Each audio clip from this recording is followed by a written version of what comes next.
ಇದಾಗ ನಾನು ಮಾವಿನಕಾಯಿ ಚಟ್ನಿ ತೋರಿಸ್ತಾ ಇದ್ದೀನಿ. ಇದು ನಮ್ಮ ಅತ್ತೆ ಒರಳಲ್ಲಿ ರುಬ್ಬಿ ಮಾಡೋರು. ಈಗ ನಾನು ಸುಲಭವಾಗಿ ಮಿಕ್ಸಿಯಲ್ಲಿ ಹೇಗೆ ಮಾಡೋದು ಅಂತ ತೋರಿಸ್ತೀನಿ. ಈಗ ಮಾವಿನಕಾಯಿಗೆ ಸಿಪ್ಪೆ ಎಲ್ಲ ತೆಕ್ಕೊಂಡಿದ್ದೀನಿ. ಸಿಪ್ಪೆ ತೆಕ್ಕೊಂಡು ಹೇಗೆ ಸಿಪ್ಪೆ ತೆಕ್ಕೋತೀವೋ ಅದೇ ಥರ ಮಾವಿನಕಾಯಿನೆಲ್ಲ ಈ ಥರ ತೆಳುವಾಗಿ ಹಿಂಗೆ ತೆಗೆದಿಟ್ಕೋಬೇಕು. ಈ ಚಟ್ನಿ ಬಸರಿ ಹೆಂಗಸರಿಗೆಲ್ಲ ತುಂಬ ಇಷ್ಟ ಆಗುತ್ತೆ. 2-3 ದಿನ ಏನೂ ಆಗಲ್ಲ, ಇಟ್ಕೊಂಡು ತಿನ್ಬೋದು. ಅನ್ನಕ್ಕೆ ಎಲ್ಲ ಚೆನ್ನಾಗಿರುತ್ತೆ ನೋಡಿ. ಎಲ್ಲ ಈ ಥರ ಸಿಪ್ಪೆ ತೆಗೆದಿಟ್ಕೊಂಡು ಸಿಪ್ಪೆ ತೆಗೆಯೋ ಥರ ಎಲ್ಲ ತುರ್ಕೋಬೇಕು.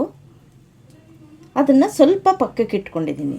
ಇದು ಚಟ್ನಿ ಆದಮೇಲೆ ಬೆರೆಸ್ಕೊಳ್ಳೋಕ್ಕೆ. ಈಗ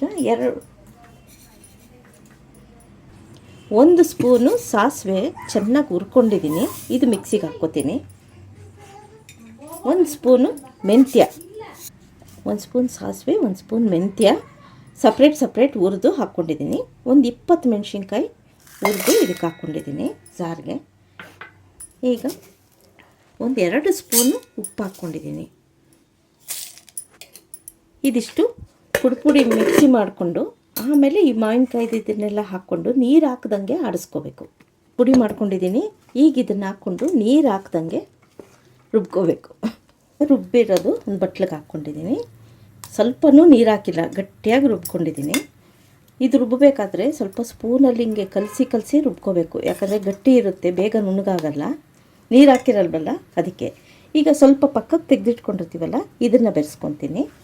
ಇದು ಬಾಯಿಗೆ ಸಿಕ್ಕಿದ್ರೆ ಚೆನ್ನಾಗಿರುತ್ತೆ ತಿನ್ಬೇಕಾದ್ರೆ ಅನ್ನ ಕಲಿಸ್ಕೊಂಡು. 1 ಸ್ಪೂನು ಬೆಲ್ಲ ಹಾಕ್ತೀನಿ ರುಚಿಗೆ.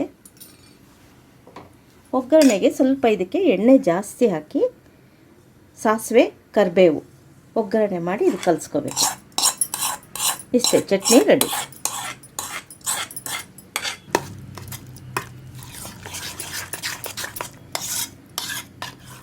ನೋಡಿ ಚಟ್ನಿ ರೆಡಿ. ಇದು ಒಂದು 3-4 ದಿನ ಆದರೂ ಇರುತ್ತೆ, ಏನೂ ಆಗೋಲ್ಲ, ಕೆಡಲ್ಲ. ನೀರು ಹಾಕಿರಲ್ವಲ್ಲ. ಒಂದು ಡಬ್ಬಿಗೆ ಸ್ಟೋರ್ ಮಾಡಿ ಇಟ್ಕೊಳ್ಳಿ.